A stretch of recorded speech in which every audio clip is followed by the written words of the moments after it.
অথচ আমি একদিন ভেবেছিলাম আপনি হয়তো আমাকে প্রচণ্ড রকমের ভালোবাসেন। আমি একসময় ভেবেছিলাম আপনার ভালোবাসা ছিল নিঃস্বার্থ, গভীর এবং সত্যি।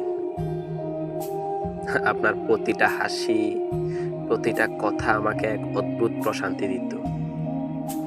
কিন্তু সময়ের সঙ্গে সঙ্গে বুঝলাম হয়তো এই অনুভূতিগুলো শুধু আমার দিক থেকেই ছিল।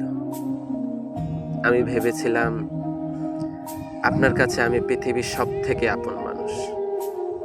কিন্তু বাস্তবতা ছিল কঠিন এবং খুবই কষ্টের। এখন এই ভাঙা স্বপ্ন আর স্মৃতিগুলো নিয়ে আমি একাই হাঁটছি। ভালোবাসা যদি একতরফা হয় তাহলে সেটা শুধু বেদনাই বয়ে আনে।